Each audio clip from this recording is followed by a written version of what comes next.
welcome to a new video. Here we are back in my studio, and I confess I have not done much in here at all.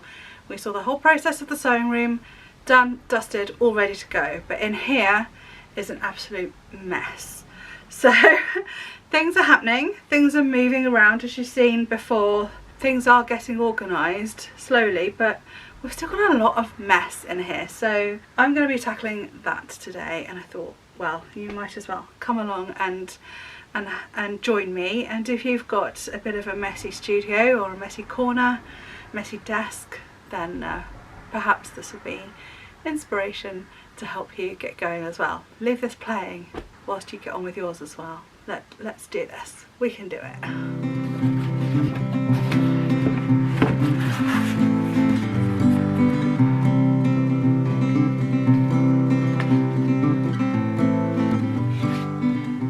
I've come across a sad thing.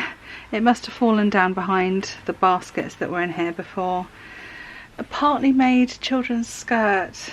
And I say partly made, it's all a bit dusty, obviously. All of this is just pinned, but none of it is sewn on. And I just think I probably never bothered finishing it at the time because I stopped making children's clothes. They just weren't selling.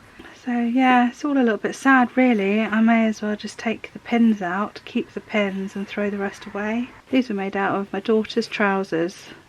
These were the original cool kids combat trousers. They'd be back in fashion now. Oh well.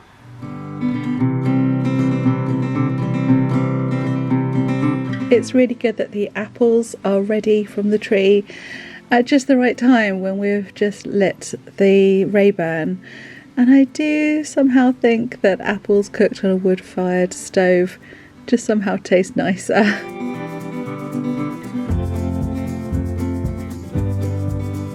And I've just been eating them as a snack, warmed up with a sprinkling of mixed nuts and seeds, and it's just a really nice warming snack for the winter. It's lovely.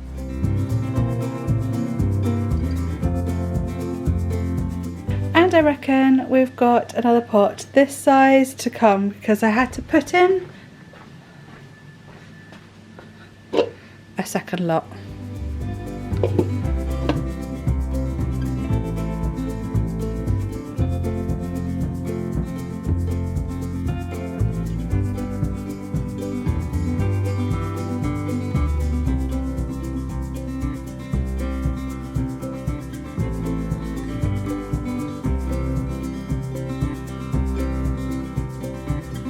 I thought the see-through Tupperware storage box was just looking a bit messy and a bit too obvious on top of that purple chest of drawers. So I just moved it off of there and onto the bottom shelf of the shelf unit where it's not just so much in my eye line, and instead I put the wooden boxes there that contain a lot of my pyrography things. And then I shifted around some of my craft supplies that I've brought in from down in the basement, and yeah, just starting to get organised.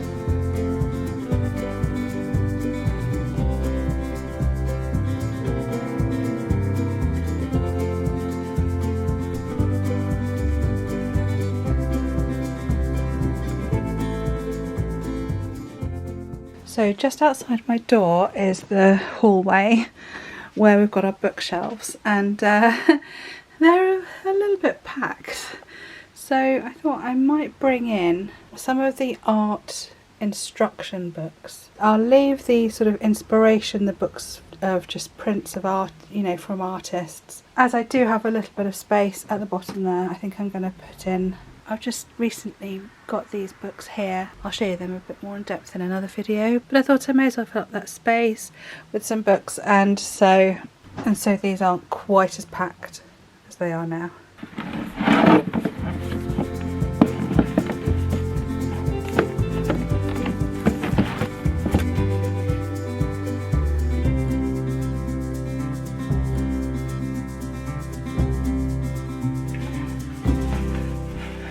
Well, today I've got a task to do that I'm a bit nervous about, a little apprehensive about. Now that I've finished everything in the course, in the art course that I'm doing, up to the point of the portfolio. It's time to have a look at everything that I've done so far, not just in the course but perhaps in the last year or so, that might be sellable, that might be good enough to sell. So I'm going through everything in my portfolio in some of my sketchbooks and yeah, having a look, seeing if there's anything that needs mounting or backing. Let's go through everything I've done. This is going to be interesting, I think. Hello, Lyra. Hello, darling. You gonna help me? Judging your own work, trying to decide if it's good enough or not, that's a weird thing. I suppose ultimately you guys will be the ones that decide whether it's good enough or not, because whether it sells or not. Right, let's put you on the windowsill. Here we go. Actually, I'm going to give this desk a little clean before I start putting things on there.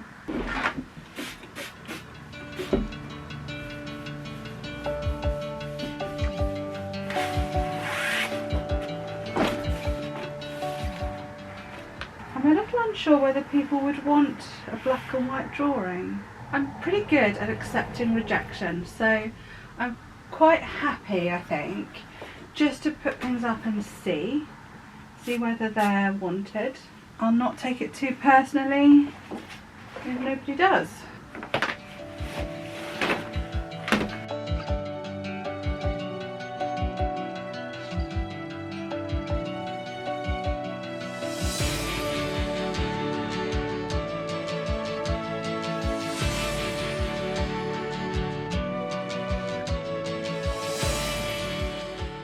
So here we are, out of all the work I've been doing on paper, this is the pile of work I have decided to put for sale.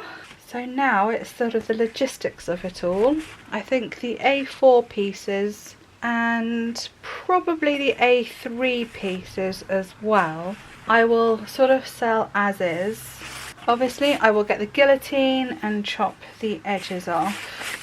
And then it's a matter of just finding some very sturdy packaging, and I will leave it to the buyer to frame, because, well, that will save the buyer some money as well. Yeah, it's been quite interesting seeing all of these, you know. There's a lot here.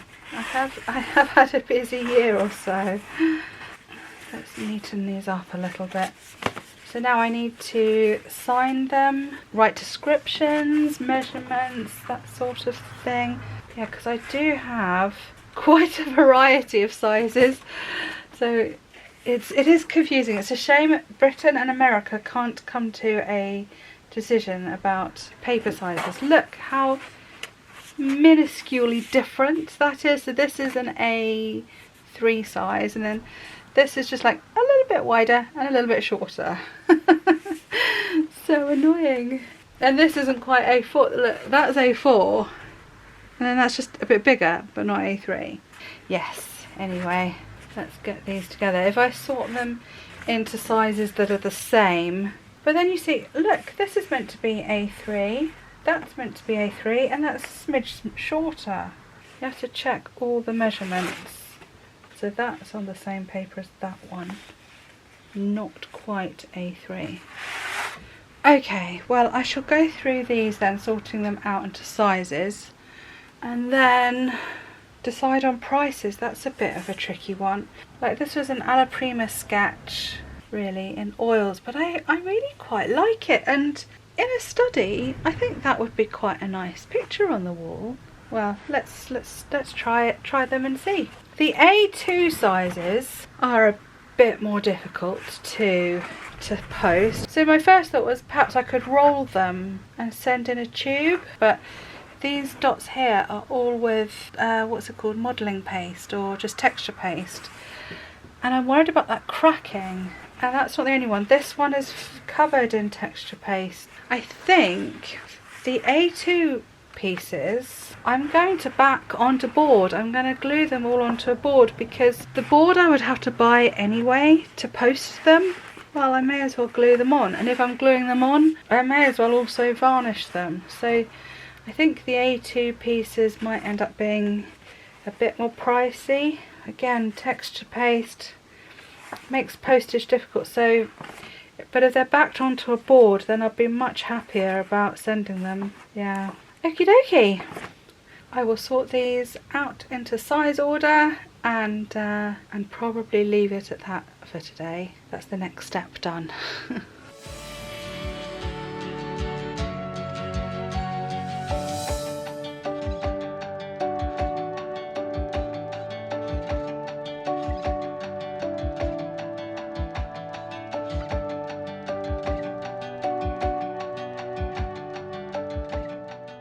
Well, I'm going to end the video here. Thank you very much for watching. Thank you for your likes and thank you very much for the comments. I was so pleased that some of you didn't mind seeing the flower fairy dolls content. I was worried it was a bit self-indulgent, but it was a lot of fun and I'm glad that you guys enjoyed it as well. Let me know in the comments what your favourite childhood toys were. That would be interesting. And I will see you again soon. Take care. Bye. See if we can awaken the mighty Lyra.